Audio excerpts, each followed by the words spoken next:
Wednesday. Good morning. So excited that we get to pop on today. I wanted to talk about mediumship this morning. And in looking through our Pisces tarot reading for the season, the Pisces season, I was realizing that I gave everybody the insight, spirit gave everybody the insight, but I've been talking about this that your intuitive gifts and the way that spirit talks to you is changing. And I've seen that for a lot of my students. I've seen that a lot for a lot of my mentorship clients. I've seen that for our staff members at Haven, for friends, right? There is a lot going on where spirit is changing the way that they speak to us, changing the way, sometimes increasing the ways, sometimes shifting the ways that they speak to us. And I thought, as a medium, one of the things that I really struggled with was that gift. There's been significant insight and guidance from spirit that people's mediumship gifts are growing. And since that is the gift that I have and have had for a long time, I was I was reflecting around the things that I have learned and the journey that it took me and the things that I see a lot of people struggling with as those gifts open up. So I thought we would spend some time today talking about how to become a medium, who can become a medium, what the heck even is mediumship, what should I expect if I want to grow this gift, what are the kind of things that I should expect when I'm working with the deceased, all kinds of fun stuff. So I want to talk about those of y'all that are here, likely if you're here and you're watching Q&A, whether you're here live or you are watching the replay, you have less skepticism than the average muggle, right? Like you are here, you're on a witchcraft Q&A, you are on an hour long, Zoom call with me, right? This is not something that I think you're going to be completely resistant to. If that's you, that's cool. But even if that's, even if you're here and you're familiar with mediumship or you've got mediumship gifts yourself that you've developed, I want to acknowledge and speak to the parts of us that are skeptical, right? We're human, regardless of the level of gifts that we have or the level of experience that we have or the level um of you know like natural gifting, study, education, whatever. We can't always outrun our skepticism. We can't always outrun our humanity, right? So I just want to talk to the parts of you that are skeptical. Some of you are really skeptical. Some of you, most of you are just a little bit skeptical, or you're like, I'm not skeptical. And then you come into an intuitive, awakening moment and you're like, oh, that can't be what that is. That's your skepticism showing up. Okay. So everyone is a little bit skeptical. That's good. That's healthy. Healthy judgment is how we have good discernment. Um, some of you are here and you're believing and you're like, yeah, okay, I'm curious about it, but I don't know if it's for me, or I don't know if I'm a medium, or I don't know if I can talk to the dead. I don't know. Right. That's valid. We can hold space for that too. Everybody's welcome here. Neither of those positions are wrong. So if you're here and you're like, this is kooky, I'm just here to see what's available. Cool. If you're here and you're like, I have gifts and I can't talk to my guides, or I really want to talk to my deceased so and so, that's okay. Everything is okay. We're going to cover what mediumship actually is. We're going to cover who can be a medium, who can do this work, how to open and close your channel safely, how to expand gifts that you may already have. I want to talk through realistic development timelines because we see a lot of people who are comparative. And I used to be this way. I'll tell you a fun story about growing up, about comparing my gifts to one of the main people who taught me, and how that can get you in a little, comparison spiral, what we call the toilet bowl at Haven, right? It gets you into those negative ruminating thoughts. We'll talk about that, timelines and comparison. We're going to talk about what death is like because I died 4 years ago, well, 3.5 years ago. So we're going to talk about that. Nothing traumatic. I won't get into triggering details, but I have experienced it and I think it's relevant. And then we're going to talk about how spirit actually communicates, how to protect yourself, and reminders that you are the one that's in charge. Okay. If you have questions throughout this, you can put them in the comments. If you're watching YouTube on the replay, or if you're here live with me, you can put them in the chat. Let's talk about what is mediumship. Mediumship, as I define it, and as most paranormal workers, witches, intuitives, sensitives define it, Mediumship is the practice of communicating with beings who are no longer in a physical body, primarily deceased people, but also guides. Some guides are former humans, ancestors, right? And other non-physical intelligences. Yes, ancestors are deceased people, right? But when we talk about mediumship and talking to deceased people, that's not always an ancestor. I talk to people all the time. I'll tell you the story of my friend Al, who showed up yesterday. He's not an ancestor. He's a friend that I met in coaching school years ago who was in the ether and is since in the ether and showed up for the first time posthumously yesterday. And Al passed 5 years ago, 4 years ago. It's been a minute. So deceased people doesn't always mean ancestors. Okay, just to clarify. If you're working in mediumship gifts, you need to know that it's not just your ancestors that you're opening yourself up to talking to. It's other deceased folks as well. So mediumship is not about predicting the future. Mediumship is different than being a psychic. That's why you'll find people that call themselves a psychic medium, not just a medium, not just a psychic, because they're different. Okay. And it's mediumship is really, you think about the medium, the middle. It's about living in that liminal space, the liminal meaning the transition, the in between. You're the middle point. You are the medium. You're not the sender and you're not the receiver, right? I'm pulling from information from the ether, from whoever's ancestor I'm talking to you, the other person, the person who's asking questions, or is this deceased person's relative or loved one or spouse or whatever. I am the medium. I'm literally in the middle. Okay, that's really all it means. You're the channel between two parties that don't speak the same frequency or language anymore. Okay. Some of you believe in mediums, but you wonder if it's real when it comes to yourself. So maybe you've had experiences, you've gone to see a medium, you've gotten a reading, you have maybe like dreamed or had mediumship experiences, and you are still like, but it's me. Did I really have that though? Right. That's actually a healthy response. I'm not here to silence your skepticism. I'm not here to tell you to not critically think, because like I said, healthy judgment gives us good discernment. We need that. So the skeptical part of you is what keeps you honest. It's what stops you from making things up or confusing your own projections for spirit communication. Okay. Don't kill that skeptic. We just need to train it. Okay. The goal isn't to believe blindly, it's to build evidence over time. If you're a student at Haven, you know that we have talked about a spirit dictionary. If you're not a student at Haven, I would recommend grab a journal. I don't have one close to me, so we're going to pretend that this book is a journal. Grab your journal, and I want you to document every freaking thing that spirit says to you. And as you start to intuitively open, this will get so prevalent that you will not have time to write everything down. You'll have to write most of it down or recap at the end of the day. But specifically, the things that spirit tells you over and over and over again, I want you to start writing those down into what's called a spirit dictionary. If you notice that every time you see a disco ball, spirit is reminding you to pay attention when you see take a screenshot or take a picture of the disco ball that you see and write it down in your journal, write it down in your iPhone notes. Spirit sent me a disco ball. I saw a disco ball at 9:13 March 4th, 11:13 March 4th. I saw this disco ball. Write it down, because you'll start to notice that spirit will use that same item, disco ball, pink rhino, I don't know, blackberries, right? Like I have tons of students that have tons of wild and unique little winks, little signs that they get from spirit that mean certain things. Spirit's going to use the dictionary that you build. So if you start to notice, or maybe you have a superstition, when I see a black cat, that's lucky. When I see a shooting star, make a wish. Same thing. Once you get into agreement with spirit about I see this thing, I experience this thing is put in front of me in my vortex, that means this. Spirit's going to give you those things in readings when you're talking with deceased people, because they have to communicate in a way that you hear so you can translate the message. Okay. So spirit dictionary, the goal is to build evidence for yourself over time that will help your skeptic go, ooh, maybe there's something to this. Okay. I had a question from one of our students this morning about if tarot counts as mediumship. Yeah, of course.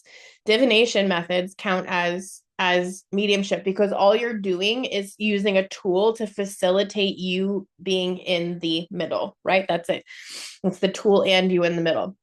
So full stop, yes. Tarot, Ouija boards, if that's in your practice. If you have not taken counsel, if you have not taken our Baneful program, do not touch a Ouija board.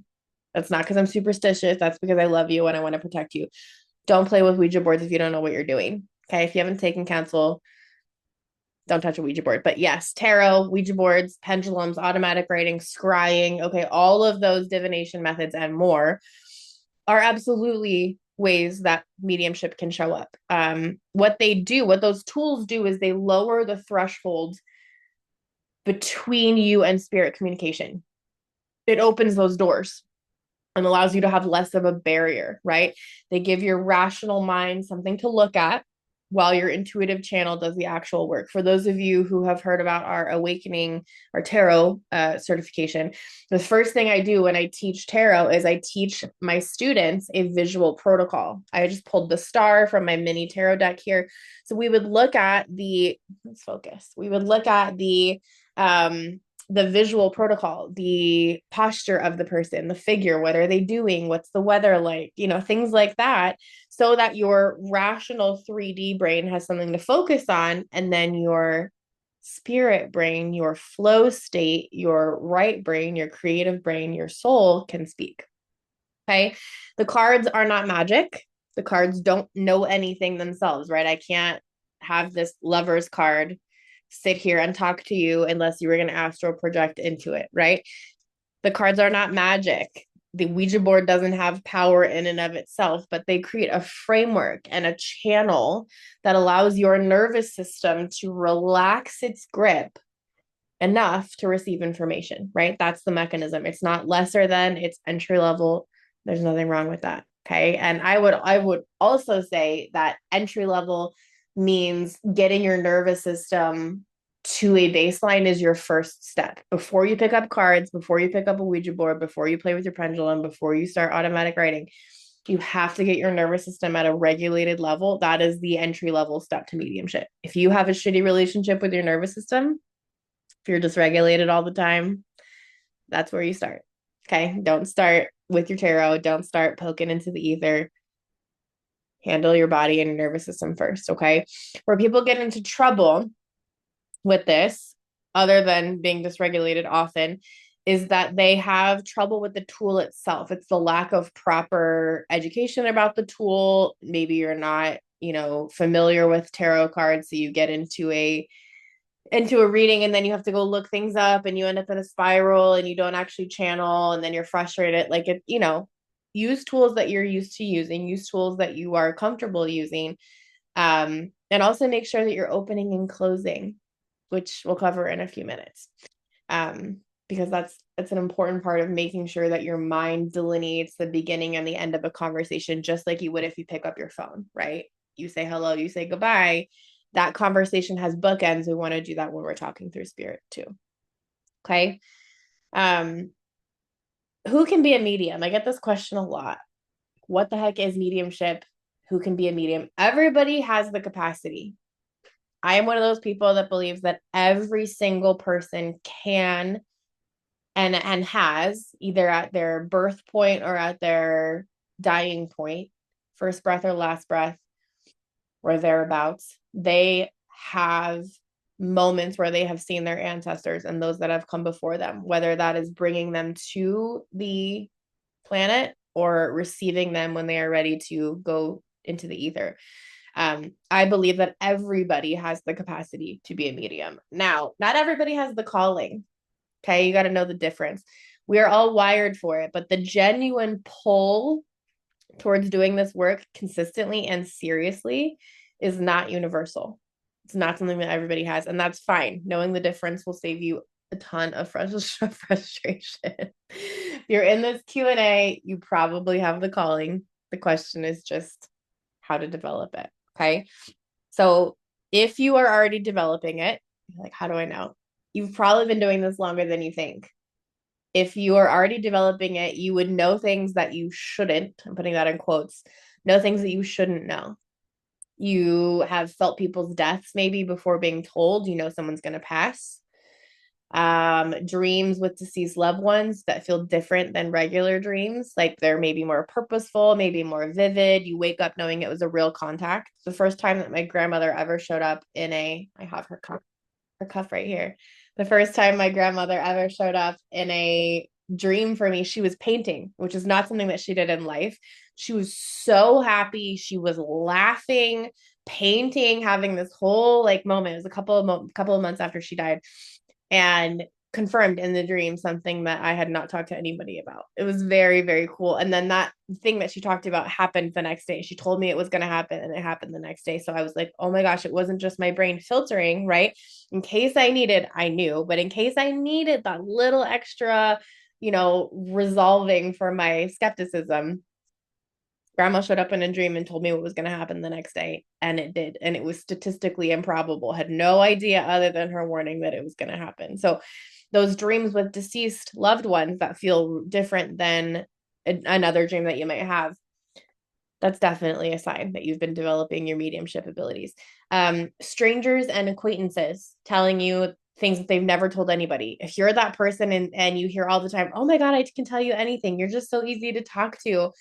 I feel really safe with you. You're not going to judge me. You're a natural confessor.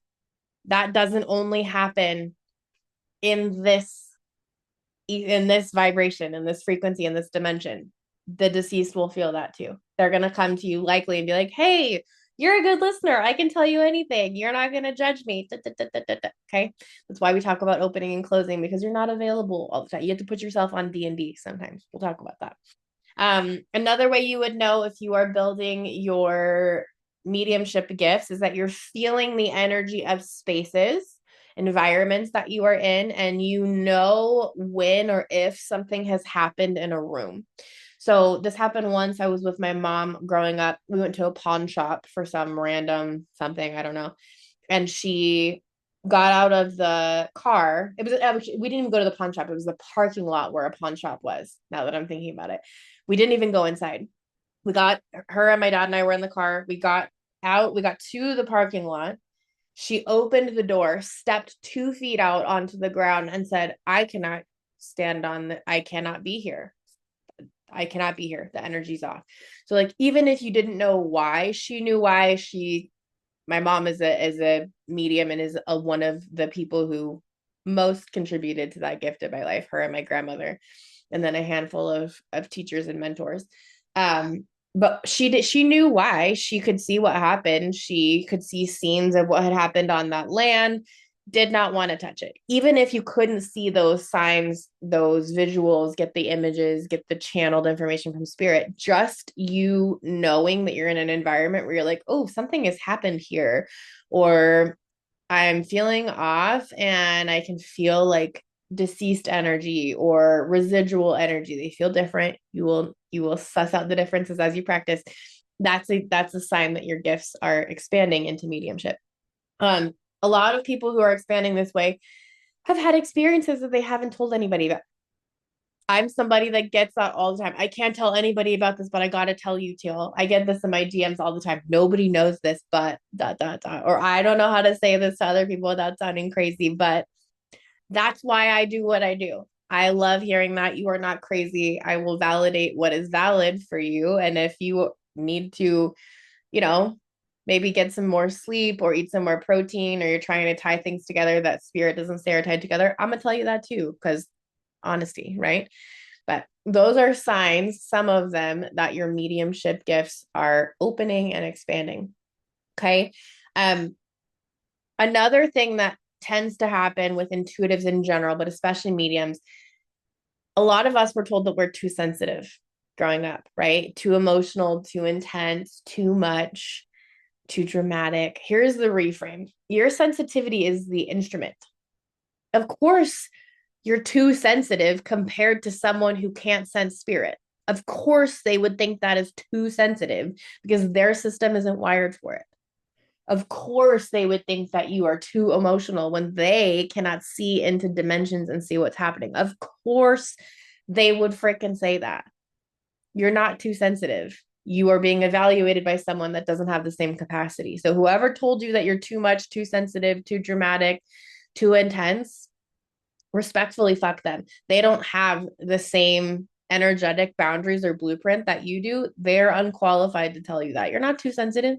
You are perfectly uniquely sensitive. Sometimes that's a hard pill to swallow because we don't want to be that sensitive. And that's when grounding and closing comes in, which we're going to talk about next, right? But like, I wouldn't go to a violin and say, you're too sensitive. No, it's calibrated to respond, right? When you have the vibration energy between the bow and the strings, what's produced is sound. I wouldn't say the violin's too sensitive. No, it's literally designed to resonate like that. So are you. Mediumship is not making yourself less sensitive. It's just learning how to open and close your channel deliberately so you're in control of when you're receiving and when you're not. Okay. So, number one rule, never open without planning to close. Don't open yourself without planning to close. If you do that, you will receive. It's like you're on a 10-hour phone call with someone that you don't like. Not a 10-hour phone call with your bestie, not a 10-hour phone call with your sibling, someone you haven't talked to in a long time that you seriously miss. No, it's like a 10-hour tech support phone call when you're just like, oh my God, get me off the fucking phone, right? Like, not a good time. So don't open without the intention to close, because if you do, you will exhaust yourself. And then you'll wonder why you have headaches, why you have vivid, exhausting dreams, why you feel crowded, why you feel like your thoughts are your own, why you have people everywhere in the ether all the time. It's annoying. Okay.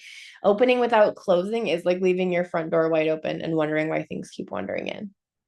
Don't do that. Okay. So don't open unless you're going to close. But how we open, you want to ground first, right? I just taught my semester students this week how to create a grounding ritual practice. It's really important that you have a space for your nervous system to be regulated. Someone a couple of weeks ago asked me in this round of semester, Teal, what does regulation even look like? What is regulation like? I'm so far from regulated. I don't even know what that means.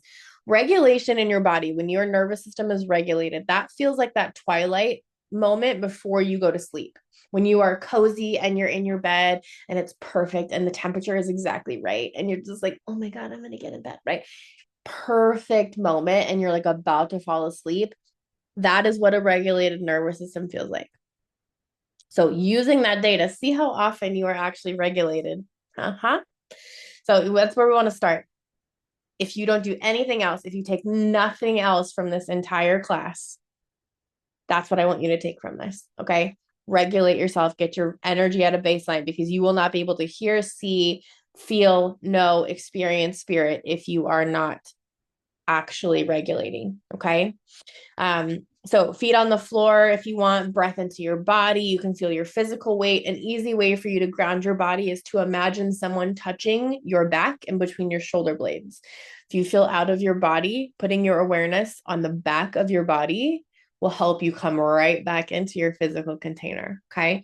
You can set a clear intention here, something like, I am open to speaking to benevolent, invited beings. I'm opening my channel to receive communication from specific person, specific deity, specific ancestor, right? Be particular. You do not want to pick up the phone and talk to everyone possible. If I picked up the phone and the president was on the other side, I would hang up, right? I don't want to talk to everybody. I don't want to talk to my angry ancestors that don't like me. I don't want to like, I'm not here for everybody. I'm here for the people I want to talk to. And so are you. So make sure that you're specific about who you talk to and who you want to, be connected to in the ether. Invite only what is loving and truthful and useful. Okay. Even if that's how you say it, I invite only what is loving and truthful and useful. It's a pretty easy way to make sure you stay protected from any sort of icky in the ether. Maybe not all of it, but that's why we have protection class. Okay. If you want to call in specific beings by name, your grandparents, your mom, your bestie, your pets, your specific deity, your spirit guide, right? If you know their name, spirit guide, you might not know their name, but you can call them your guide. Call them by name, call them by specific name, right? If you have deceased loved ones, Call them by their name. The more specific, the cleaner the channel. People are worried about that. Well, if I call them, what if I'm interrupting? You're not interrupting. Pretend they're upstairs and you would say, hey, John. Hey, Sarah. Hey, George, right? Have them know that you are asking for them. Same thing. Can I speak to Telia? This is blah, blah, blah. I want to talk about blah, blah, right? Let them know that you want to talk to them. You can use breath work to open, shifting your brain to a state of calm, long exhales, box breathing, the physiological style, which is two quicker inhales and a longer exhale. 3 to 5 slow, deliberate breaths, right? You are physiologically shifting out of beta brain waves, out of your default mode network, into a state of transient hypofrontality, which is biology for the front part of your brain that is critical thinking about how the future is and the past is and your imposter syndrome and da-da-da. It makes that take a break for just a half a second. It makes that step aside so that you can actually be present in the moment. When you breathe and you focus on your breath work, we make the frontal part of our brain slow down. Hypofrontality. Okay. Fun fact. If you are someone who doesn't like focusing on your breath work, you don't like using sound to clear, you don't want to use a visualization of like tree roots, or maybe imagining somebody touching your back feels weird to you, that's fine. You can just sit. Just sit. Silent meditation with no agenda other than presence. Don't try to receive. The way that I opened my mediumship gifts was that I meditated at sunset on the patio in my parents' house in Colorado every day from May through September. And that's only because the weather was crazy outside the rest of the year. Every single day. I missed 2 days, but every single day between May 1st and September 1st, other than 2, I meditated at sunset. I was outside sitting on my yoga mat at sunset, present and quiet. It was the part of my day that I look forward to the most, y'all. And I'm an extrovert. I'm Greek and Italian. I love to talk. I love to teach. There's a reason why I do what I do. I was pin drop quiet every day at sunset. And still to this day, that was half my life ago, right? More than 20 years later, I am still sitting on the patio, usually at golden hour, maybe not meditating, but in a meditative state. Practice, repetition, consistency, commitment, all of that still holds true here. But for opening, sitting in your power, just sitting in meditation with no agenda, chef's kiss. Beautiful way to make sure that you open and that you're available for spirit. The last thing I'll say based on these openings is that right now we're in Pisces season. Okay. We are in Mercury retrograde in Pisces. This is the most potent dream work, mediumship, thinning of the veil transit this year. We do have like Beltane and Samhain that the veil is naturally thin, but this freaking Pisces season is so intense. In fact, it's intense enough that Haven is running a dream interpretation masterclass this Saturday, March 7th at noon. I want you to come, to be present, to hang out. It's at noon Pacific. One of our Haven staff members, Jem, is going to teach this class. Jem is a phenomenal human and contributes a lot, basically runs our dreams channel at Haven, and is going to teach this class. I'm going to be in attendance. The rest of our staff are going to be in attendance. Looking forward to seeing you there if you can make it. It is not recorded, so you have to have your butt in the seat on Zoom live with us to be able to hear Jem's wisdom and what they're prepping to teach us. Know that. And I hope that you come on Saturday. It's going to be amazing. It's perfectly energetically aligned for those of you who are opening your gifts. If you want to receive mediumship gifts or mediumship dreams from your loved ones, highly recommend coming to class. Wink, wink. Okay. Perfectly timed with Pisces season, perfectly timed with Mercury in retrograde, perfectly timed with where we are astrologically, and there are other placements as well. Okay. Let's talk about closing practices. Now we got to get to the other side of opening, right? So closing practices is exactly what it sounds like. It's the opposite. It's the hang up of the phone call. It is I am done with this conversation. I'm getting up and removing myself. I can't keep talking to you, right? So state it clearly out loud, giving you options. You can state it and just say, I'm closing this session now. Thank you for communicating. I'm no longer available. The clarity of your intent here matters more than the words. So if you're like, okay, great, thanks, I'm done. Thanks for the chat. I'll check in later, right? You're communicating the end, same as you would with a phone call. The words are not like magical, it's the intention, right? So make sure that you thank whoever showed up. I do think thanking them and having gratitude is really important, not only if you're trying to develop your gifts, but it's also kind and polite. Like manners don't go out the window just when you're in the ether, right? Manners are a thing, whether you're in a body or not. So we need to be kind and respectful to our ancestors, to deceased people, to those that show up. Thank them for showing up, right?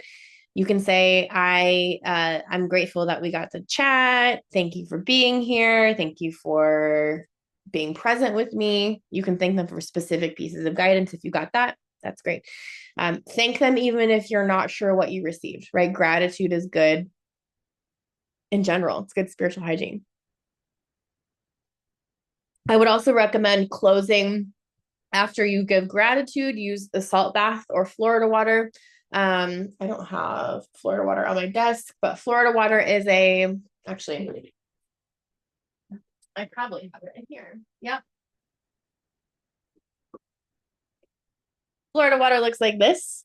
It is a cleansing and protecting, really a cleansing solution. It is not meant for internal use. Please do not drink it.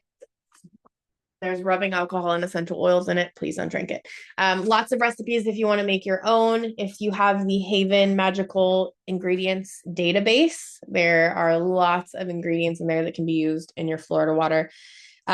Using this as a closing. So what I will do is I will thank my guides. I will thank my ancestors. I'll thank my team. And then I will put some Florida water just like this on my hand. Remember, we're not going to use it internally. Do not drink it. Do not put it in your water. Okay. I rub it on my hands. I'll rub it on my throat chakra because that's where we channel from. I will touch my third eye, and then I will literally just sweep my aura with it on my hands. So I'm clearing out my aura, ending that connection, making sure that I'm clear but in my sphere versus what is in someone else's sphere. You can also do this that I learned in Reiki when I did my Reiki master. I think I learned it in master training, master level 3. I can't remember. Putting your hands like this with your right palm towards yourself and your left palm outward. This is a symbol of what's mine is mine, what's yours is yours. Our connection. You're taking what belongs to you. I'm keeping what belongs to me. Right hand is usually masked, usually protective, usually a boundary. That's why it's facing toward you. And the left, sensing intuitive, is pushing away. You can flip them, but that's the way that I learned it, just to keep that in integrity. The other thing that I really, really, really, really, really, really, really, really recommend that you do after a mediumship session, whether or not you think you got anything, is eat something. If you are somebody who consumes red meat, that is my number one recommendation for a snack or a meal after. If you're doing like multiple sessions, use things like beef jerky. If that's, in your dietary process, in your dietary need, anything that's red meat is going to help instantly ground you. If you don't eat red meat, but you do eat animal products, but maybe not meat, you can have chocolate. Chocolate works really well. And if you're vegan, dark chocolate or something, rice milk made chocolate is fine. I find that the fat solids from dairy milk and the energetics of red meat ground systems more than anything else. And I say that as a teacher. I say that as an intuitive and a medium myself. And I say that watching generations of my family that has had these same gifts have consistent results over a long period of time with these two. I also have this co-signed by tangential mediums, colleagues that I know very well. I spent a ton of time with Amy Allen, who's from the show The Dead Files. We did a really cool event in Estes Park in Colorado a number of years ago. I also got to work with demonologists who are mediums through the Pittsburgh Archdiocese, and all of them wanted steak after our session. So it's something that is just like almost like a cultural thing for people that speak to the dead.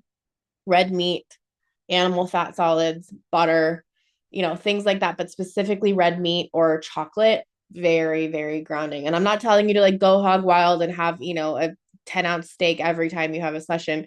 No, but like if you have a day that's full of sessions and you need to ground, I'm having hamburgers for dinner.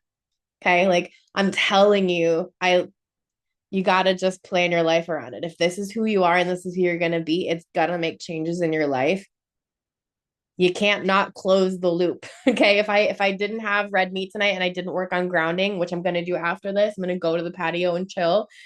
If I didn't do that, I would be up all freaking night talking to spirit. There are some days that I forget and I am up all night talking to spirit. And then I wake up the next morning and I'm like, oh my God, why did I do that to myself? Okay. So please don't hear this as me being perfect. Please don't, I don't want to be your guru, but I will tell you that I've lived a lot of life and I've done this for a really long time. I was trained by people who have done this for a really long time. Make sure you ground at the end. Make sure you close, whether that's red meat and chocolate, red meat or chocolate. I guess red meat and chocolate if you're gonna do like mole.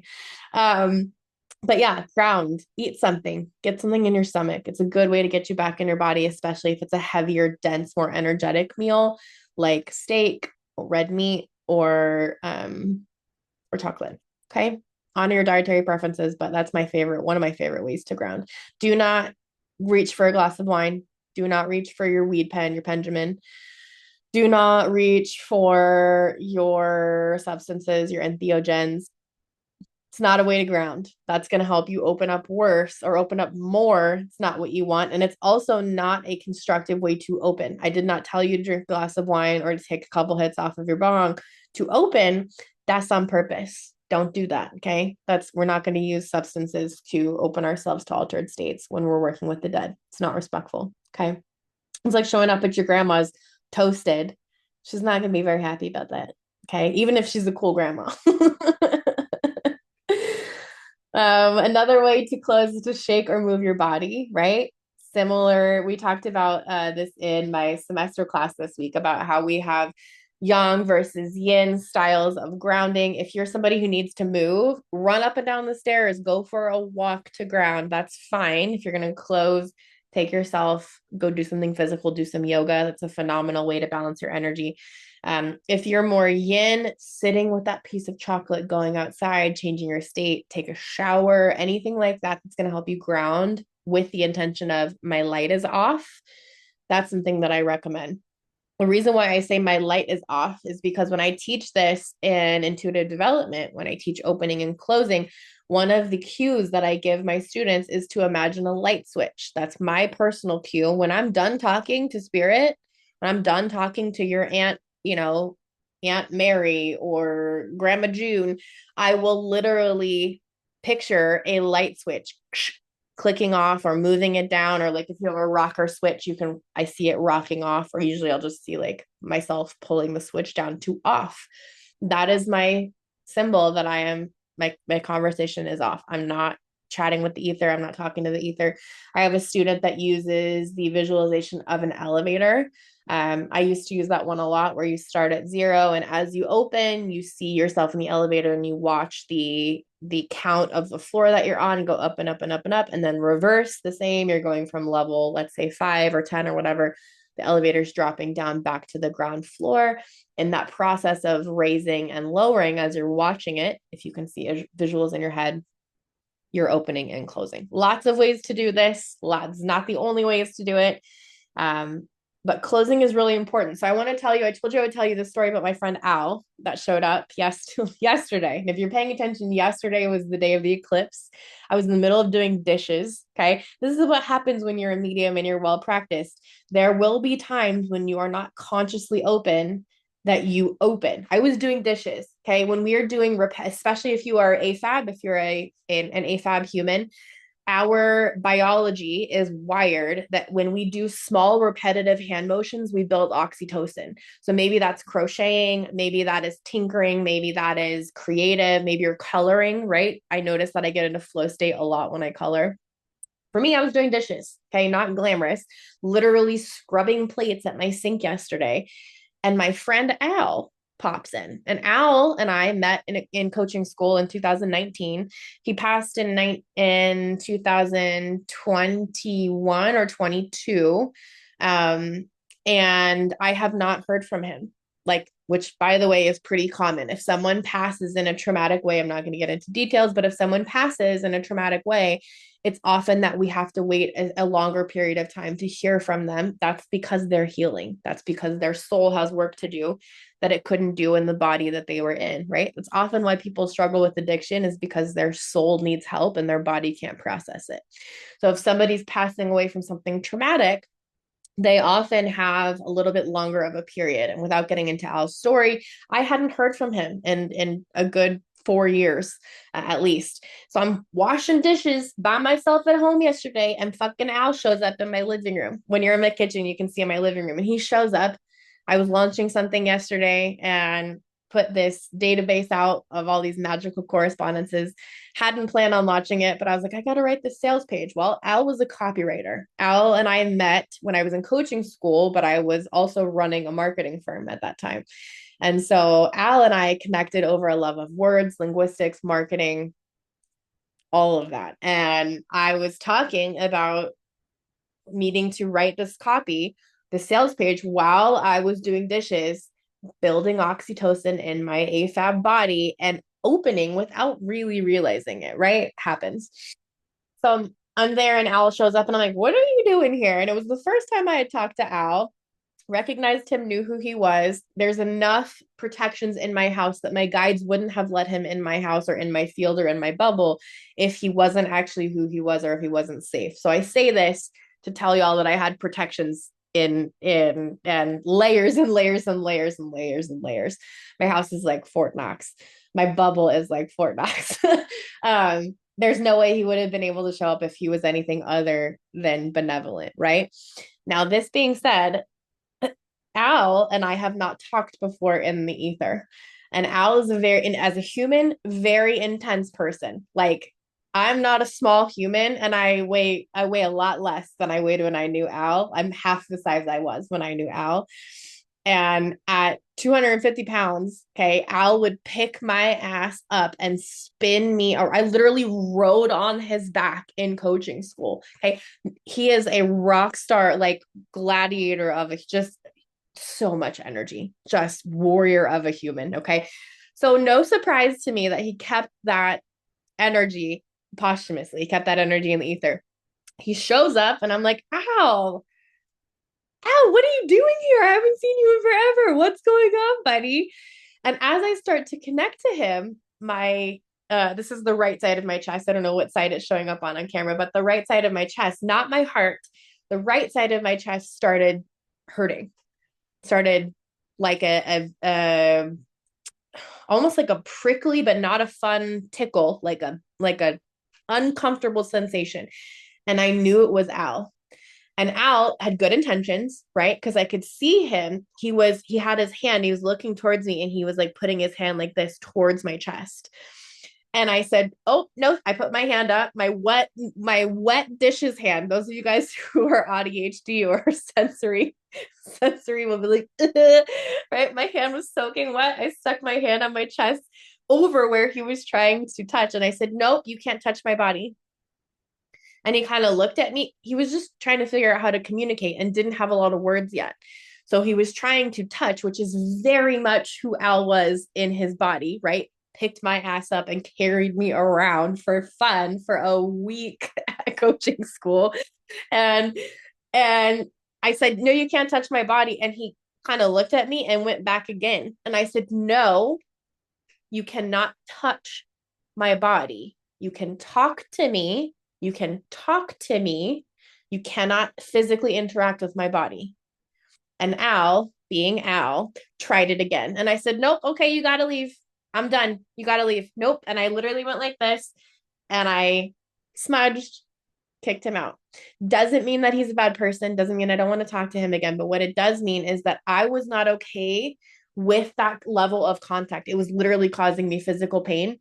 He didn't have intentions of causing me pain. He just didn't know how to communicate any other way. And that was the existing way that he and I communicated. It was very huggy, very like, always platonic, but very much a touchy, huggy, feely kind of person, right? And I'm that way too.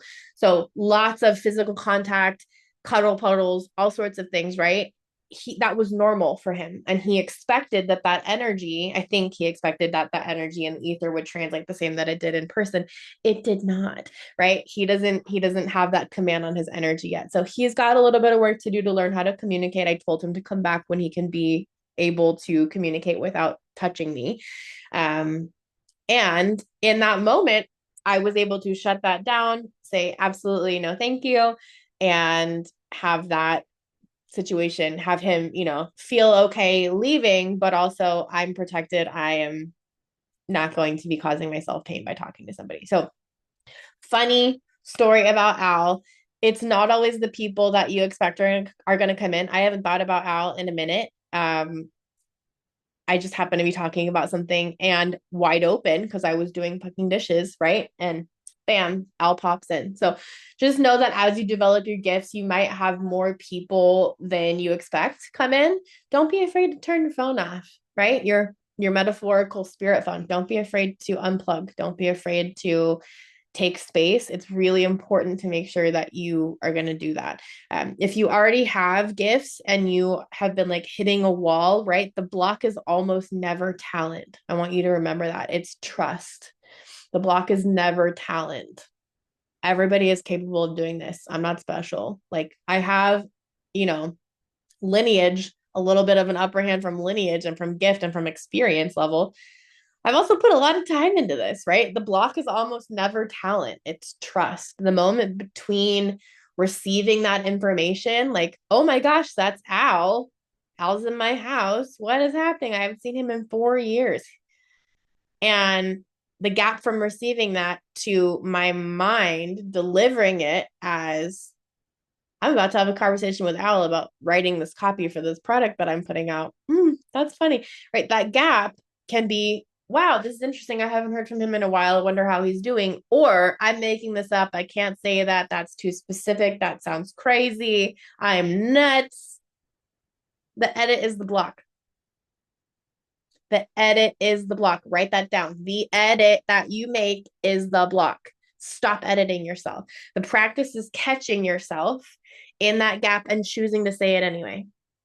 You build the trust muscle by acting on what you receive before your mind can explain it. You build the trust by acting on what you receive as a channel before your mind can explain it away. Okay, you will be wrong sometimes. No one is right 100% of the time. And if they are, you better wonder why. That's an Amy Allen quote.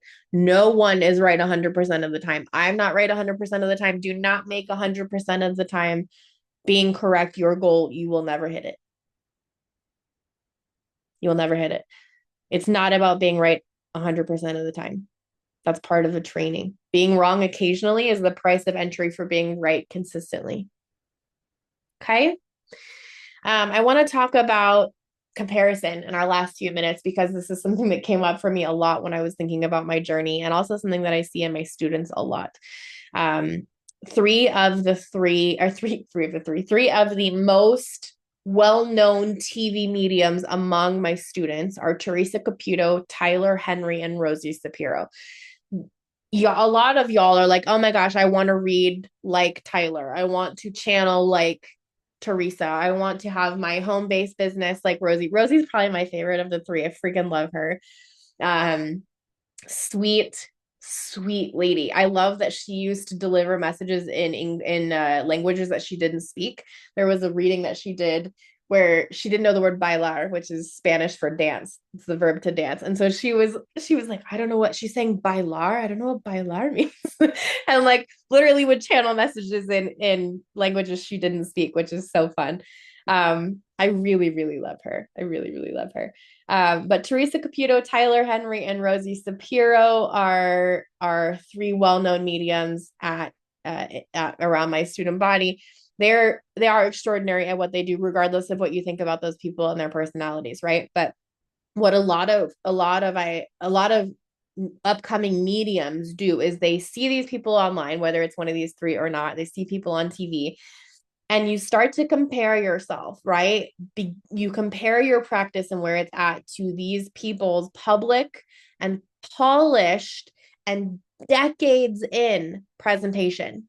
Okay, that's comparison and it will demoralize you every time.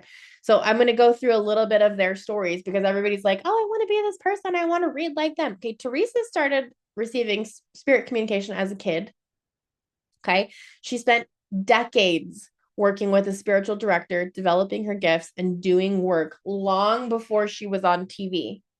Long Island Medium premiered when she was in her 40s. She had more than 30 years of development and personal healing work and therapy and spiritual discipline before she showed up on your TV, on TLC, right? The show is the graduation, not the beginning. Okay. For those of y'all who have studied with me, the show is her 0.6. There are 5 huge moments of development over the rest of her life that had to occur for that to be a thing. Okay. Tyler Henry, who I love, he's probably my second favorite of these 3. Sweetest, began receiving messages as a kid. Okay. I think he was around 10. That's off of memory though, so I might be wrong. He spent years developing his gift privately and quietly before Hollywood Medium. He actually worked in hospice and he was in death transition in healthcare because he wanted to work in the mundane side of the liminal transition, right? He's spoken publicly about how much private practice and personal development work preceded his public career, right? Again, television show is what you see, and it's the 0.6. It's more than halfway through his story. He had lots of private work before then. Last one, Rosie Shapiro. She had gifts show up through her own experience of grief and loss, right? Her path to her TLC show involved years of readings, development, community, refining how she works. She did not wake up one day as a polished medium. She built it. Okay. So when you see those people who are very much, on TV, or John Edwards or James Van Praagh, who I've studied with, like, they're great. They're great, but they will be the first persons to tell you, studying with James will be the first person to tell you, do not compare your gifts to mine. Spirit is going to give you your own gifts. Do not compare your gifts to mine. Okay. You will end up in a little bit of a thought comparison and an imposter syndrome spiral. I don't want that for you. It's going to take time away from you learning from spirit. Okay. So let's talk about what a realistic timeline actually looks like instead of operating from comparison. What does that look like? So your first year or so, and that could be year 5, year 55, doesn't matter. You are learning to open and close consistently. That is where you start. And for those of you who are like, I want to start by talking to spirit. That's not how it works.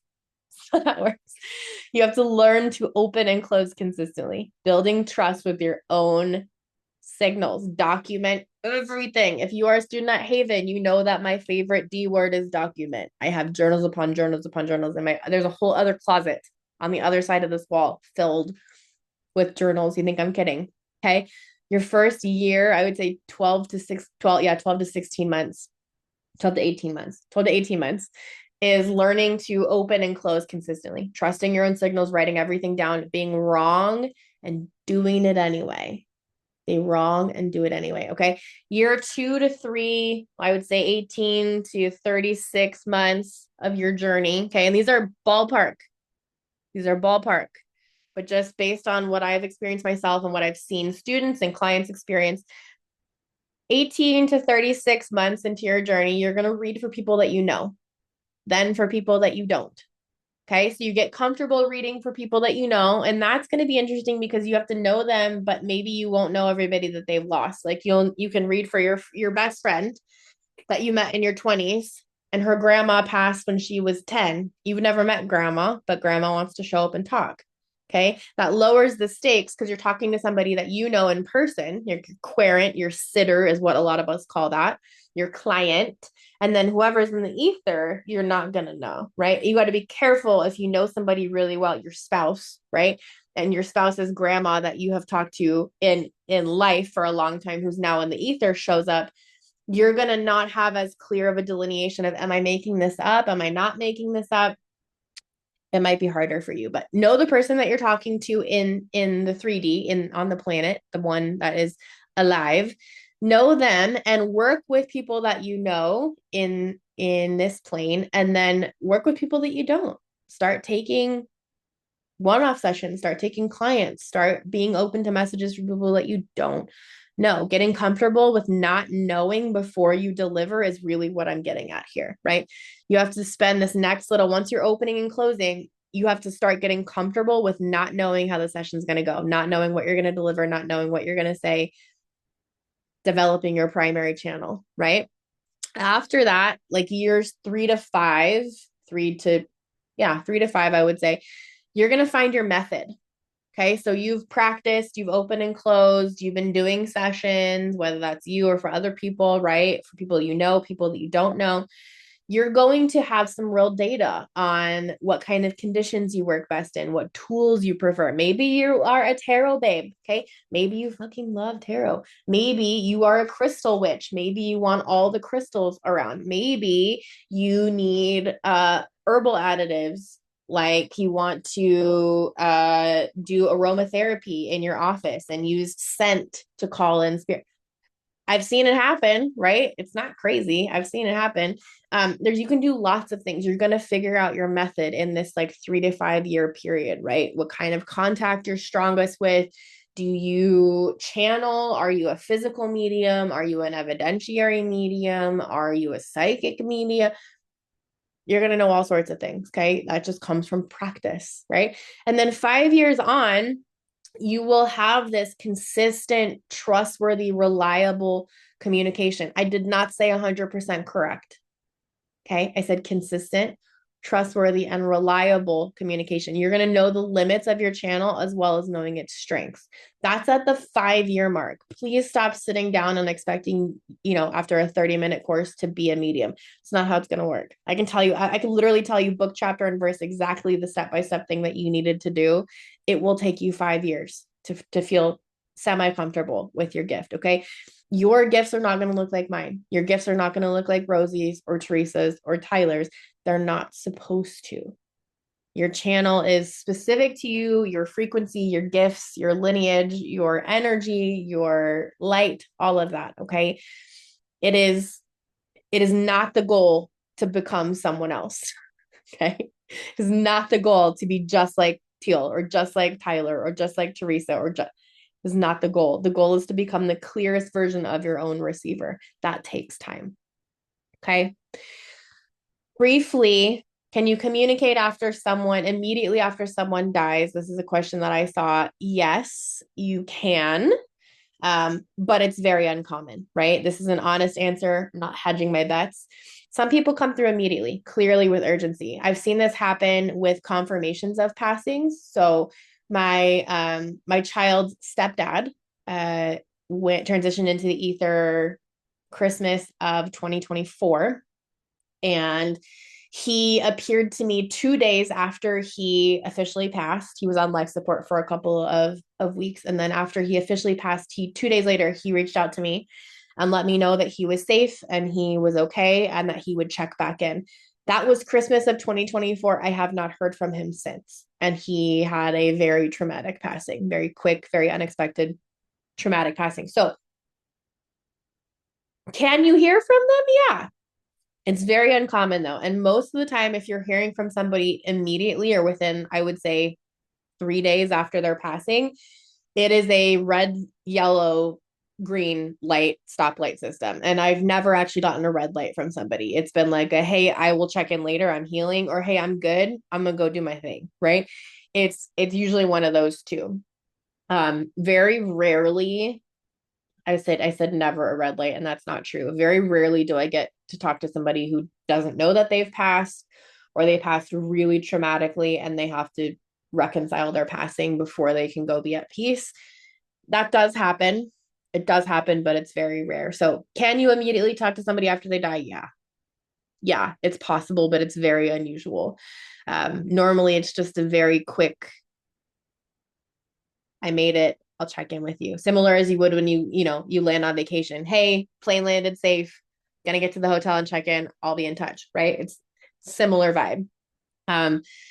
People often, souls need time to orient to their new state. Some of them spent 100 years in the body, right? Just because we started as ether and we end as ether doesn't mean that the 100, maybe 5, 30, 75 years that somebody spends in their body doesn't affect them, right? Especially the longer that someone had a human life, a a life in their meat suit, right? When somebody had a longer time there, it's a longer process for them to transition to being able to communicate with us, because they have to lose the experience of being human. It doesn't happen for a very, very long time, but it can take years, right? Like with my kid's stepdad, with Al, I hadn't heard from Al in 4 years, right? And I hadn't gone looking, right? I also hadn't gone looking for my kid's stepdad. They'll come and talk to me if they want to, when they want to. Usually it takes a couple of years, right? People got to orient to their new state. A lot of mediums say like the first 3 days to 3 weeks after somebody's death can be a quieter period. And that's true. I've often seen it last longer than 3 weeks. I would say like 3 days to 3 months. Crowd sourced seems to be 3 months to, or 3 days to 3 weeks. I would say from my personal experience, 3 days to 3 months is general. And that's if somebody passed through normal circumstances, through like non-traumatic, non-violent, non-panic inducing situation, right? They maybe it was expected, or they were sick, or you know, they had physician assisted situation, they were able to prepare for it. That will change things differently. What generally doesn't happen is nothing. Okay. The consciousness continues, even if you're not in a body, even if your best friend that passes not in a body, consciousness continues. It adjusts, it figures out how to reach back.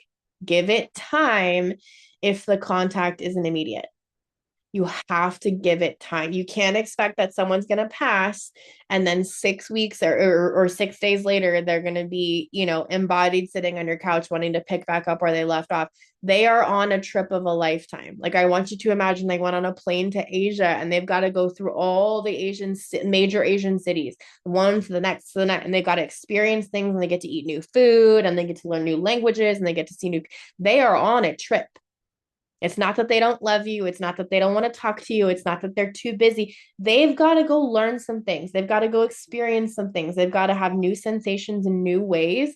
They have a lot of stops to make. They're going to come back home. They're going to come talk to you. It's just a matter of them traveling a little bit, being able to have some experiences, grow their knowledge, grow their awareness, learn how to do some new tricks, right? That's really it. It's not that they are just going to go silent.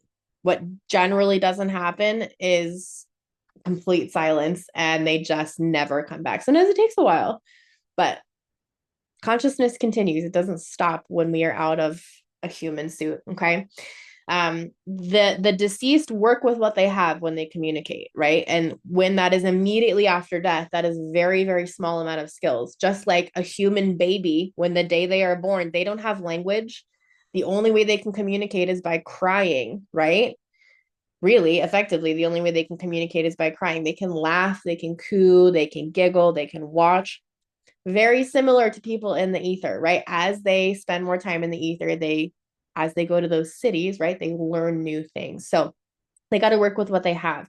What they have is your existing sensory and intuitive channels, and the symbolic language that means something to you both. So like repetition. The same song keeps playing, the same smell in rooms appears where it shouldn't be, right? The same image keeps showing up. I told you about the disco ball, right? Making your spirit dictionary. That is not coincidence. Okay, that's effort. The other day, my grandma showed up, and I was like, "Why are you like?" We talk all the time. It wasn't weird that she showed up, but she threw a book off of my shelf.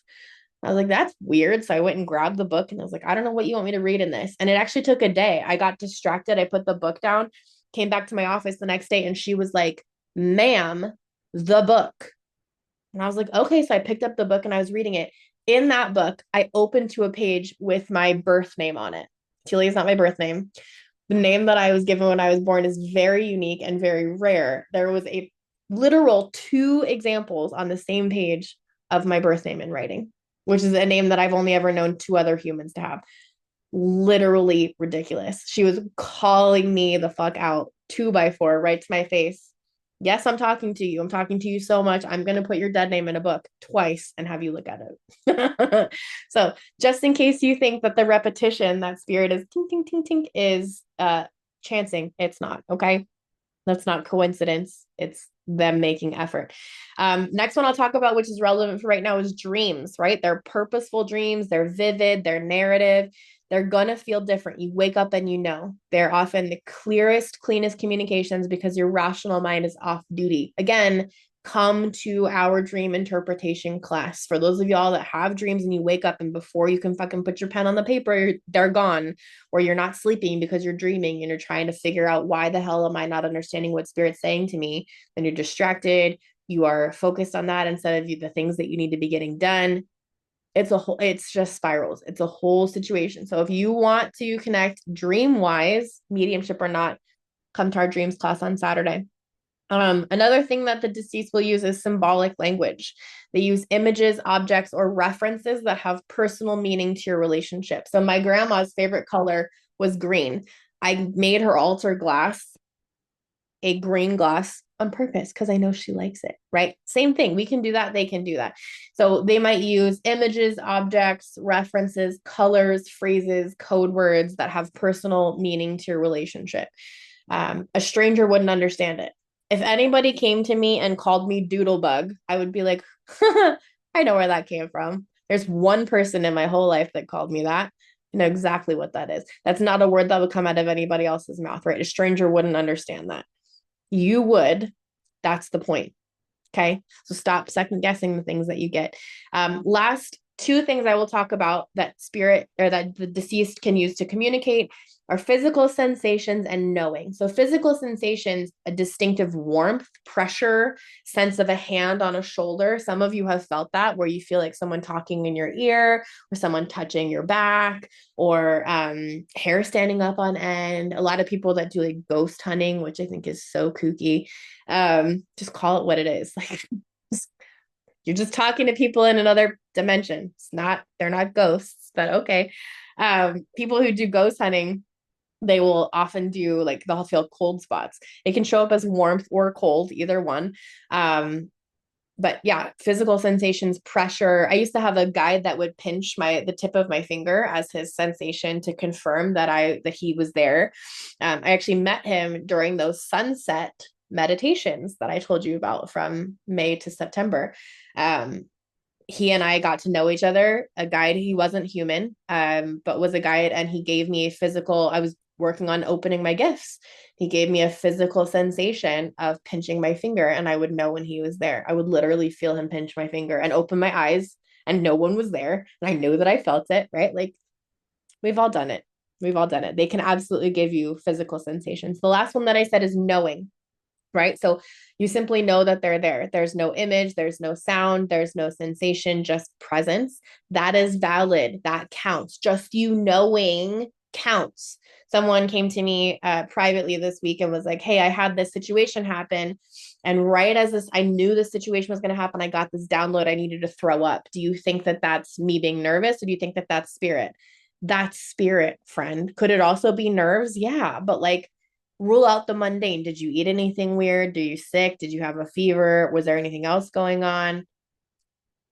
Spirit can absolutely give you physical sensations. It can also cause physical sensations from that knowing, right? It might start as that knowing and then you get cold or then you get sick or then you feel sick or you get dizzy or you get the finger pinch, right? Or you start seeing disco balls everywhere or green number fives everywhere, right? Like you get to pick how you're going to keep your eyes open for this. But remember that your knowing is what matters. You know. Don't let anybody or yourself gaslight you out of what you know. I mentioned that I had a not even a near death experience. I passed away in a car accident. My ex-husband and I were in a very, very bad wreck. I will not give you details about it, but I will tell you from firsthand experience that death is the most peaceful thing I have ever felt in my entire life. period. It was all encompassing, literal, perfect peace. Not a single worry, not a single regret, not a single cell, which is funny because like you're separated from your human body, but not, there was no part of my consciousness, awareness, body that was anything other than peaceful. And I literally mean zero part of me was anything other than peace, like complete and total peace. Best thing I've ever experienced. I actually ended up in therapy because I didn't want to come back. That's how good it was. I love my life. I built a school since then. That's why I came back. I needed to be here. But I will tell you that for those of y'all who are afraid of dying or are worried that your deceased loved ones are in some sort of hellish escape, let me tell you that that is not true. Okay. Are there things that maybe you get to the ether and you need to work on? Yeah, for sure. Are there experiences that you get to have? Yeah. Are there skills that you get to develop? Yeah. But none of those are conflict. None of those are strife. None of those are heavy gravity things. None of those are depressed or anxious or panic. It is literally like words fail to describe how incredible it is. You just have to trust me. But it is, if that's something that interests you, go research people. I haven't done this, but I'm sure that it'll corroborate what I've said. Go research people who have had death experiences or near death experiences and come back. It is the most peaceful I have ever felt in my entire life. And I have zero fear of it because of that. Even with my conversations with spirit, even with my conversations with the deceased, I've seen a lot of stuff. I've seen stuff that isn't happy. I've seen stuff that is chaotic and dangerous and life sucking, right? I've seen the not so great parts of it. Dying is not like that. It's not like that. It is peaceful and smooth and a return to the coziest bed that you could ever imagine. Okay. It is not a sensation that I had any fear around while I was going through. Okay. So whoever needs to know that, now you know. We have 15 minutes left. I want to talk about burnout. What happens if you are developing your gifts and you start to get burned out? I am a neurodivergent human. I teach a lot of neurodivergent humans. And so this is something that happens where if you get hyper fixated on your intuition and you over and over and over, and I'm just going to learn, I'm going to learn, I'm going to learn, I'm going to learn, you're going to burn yourself out. Okay. Whether your intuitive channel is opening for the first time or it's been open for a while, your physical and nervous systems are adjusting to carrying more frequency. It's like when you put on weight or you get pregnant or you take off weight or you have the baby, or you, for those of you who have long hair, you know, when you cut your hair significantly shorter than it is and your neck feels the change in the weight, right? You have to adjust, right? So this is interesting to think about because there are real physical symptoms for your energetic work. A lot of you don't maybe realize that. Knowing about these means that you're not scared when they show up and that you know what to do. This is something that I teach as part of our semester in our protection unit, because as you are growing your witchcraft, if you're a witch and that's your practice, or you're growing your mediumship, you're growing your intuition, your sensitivity, you might notice that you have these experiences in your physical body and you're like, I feel like shit. Why am I doing this? That's because you're growing. Your literal physical body is making more space for the energy that you're carrying. So what can that look like? Number one, headaches, especially at the crown of your head or the third eye. So crown is like where you would put a boho band-aid, right? Like right along above your eyebrows, this horizontal line. If you're going to put a baseball cap on your head or a crown, right? It's where that would sit, like a queen crown or a king's crown. That's the crown of your head. Okay. That circle all the way around. Like if you're going to put a rubber band on your head, that's your crown. Okay. So headaches, especially at the crown or in your third eye, which is the space between your eyebrows. That's a very, very important intuitive space. That's a chakra space. I do not like when people touch my third eye. The only person that's allowed to kiss me there is my partner. Like, very, very protective because that's a very energetically sensitive space. You might have crown headaches, you might have third eye headaches. Those are common. Along with that, like dizziness, vertigo, the sense that your relationship to like physical space is unstable, ringing or tones in your ears, increased sensitivity to light and sound, crowds, other people's emotional states.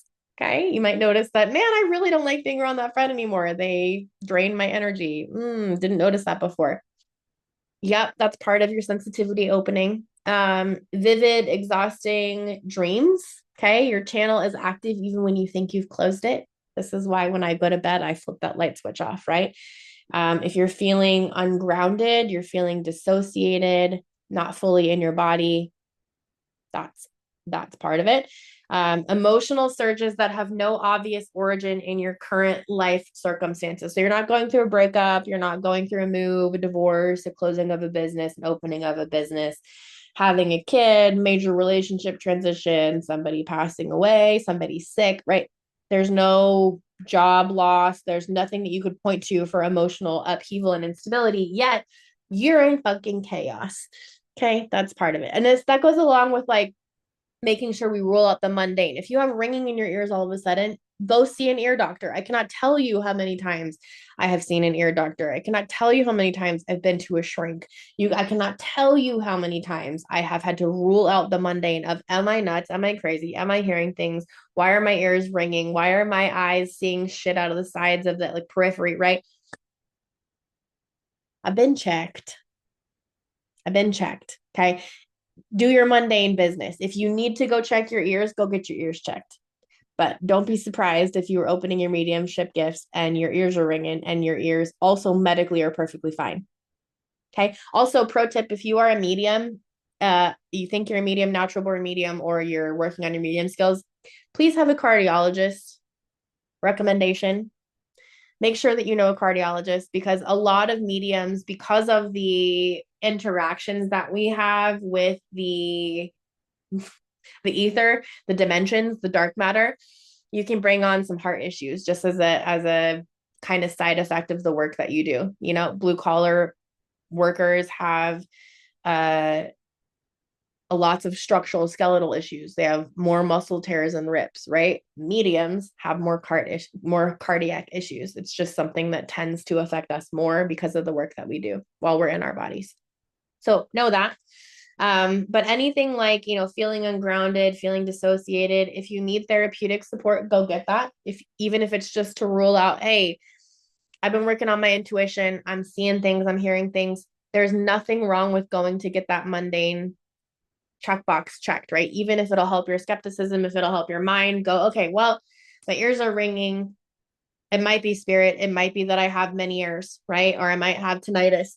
Go meet with an audiologist. Go get your ears checked. The worst thing you're going to do is give yourself confirmation that you're psychic and then, or a sensitive or an intuitive, and then we can laugh about it. Okay.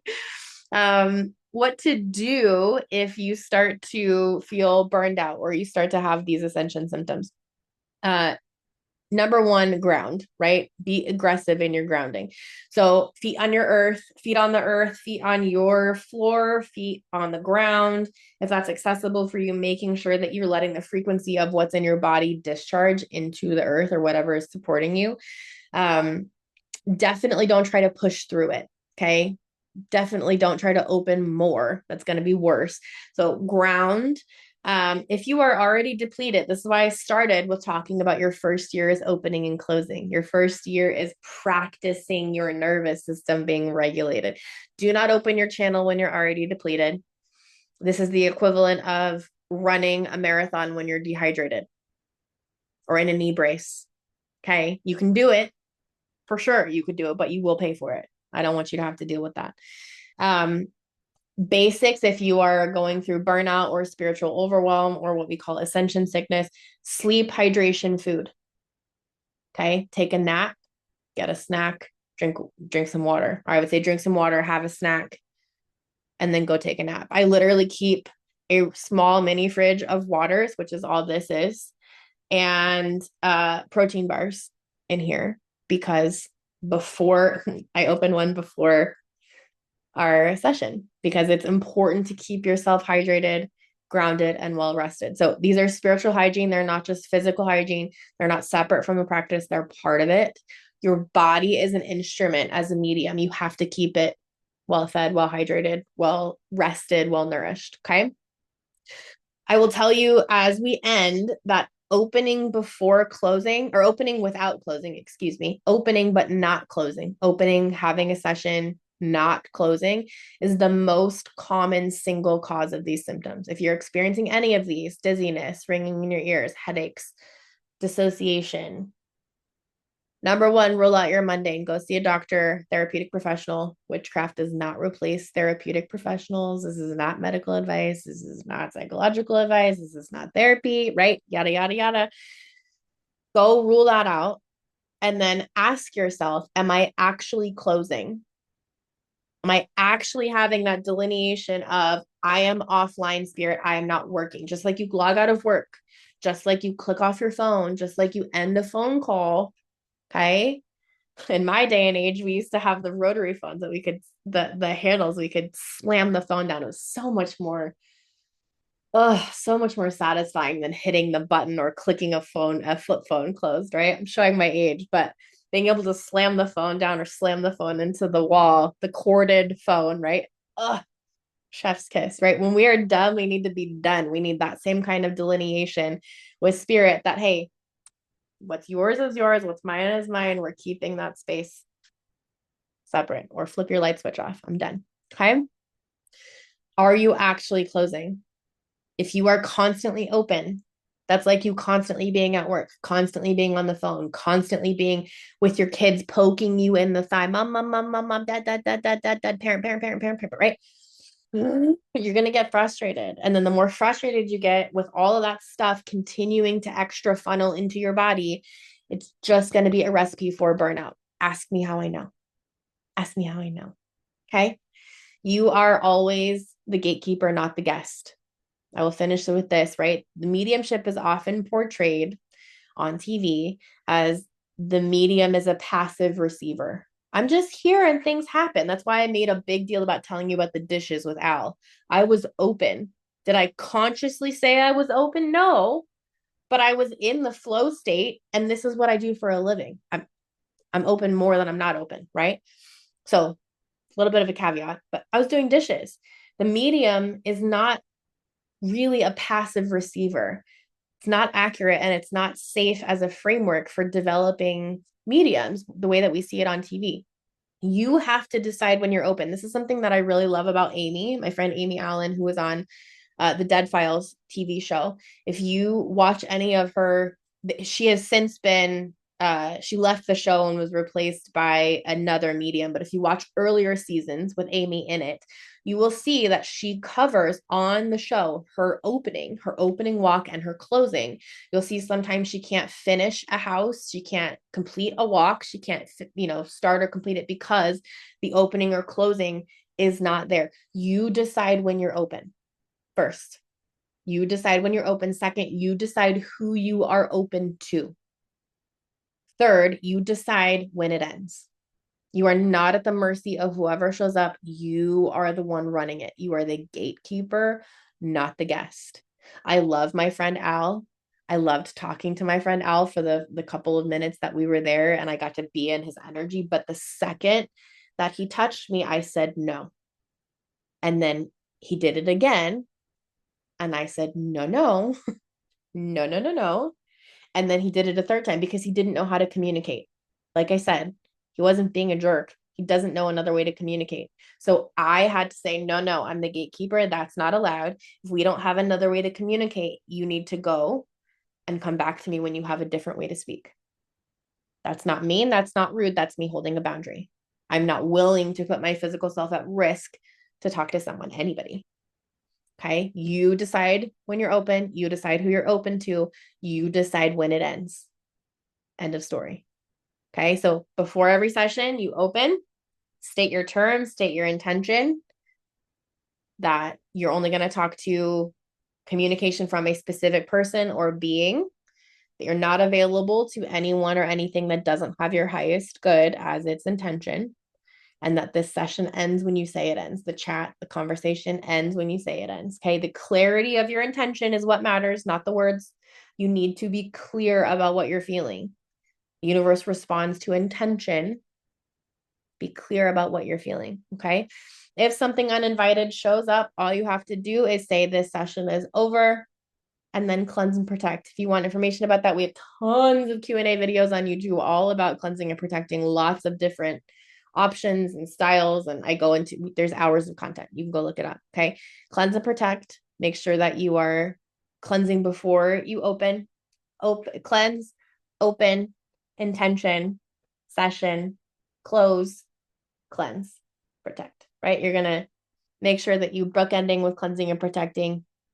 Watch your ability to stay open so that you don't have ascension symptoms or sickness. You don't get headaches or dizziness or ringing in your ears or pukies, right? It can show up a lot of ways for a lot of people. Just relax into it. Be cognizant, be smart. Do it when you are well rested, well fed, well nourished, well hydrated. The goal is comfortable, consensual, boundaried contact with the other side, not being haunted, not being overwhelmed, not performing for other people. That's icky. Okay. Your terms and your time with your full agency intact. That's what mediumship looks like. Okay. Thanks, y'all, for being here. I appreciate you. Replay will be up in just a little bit.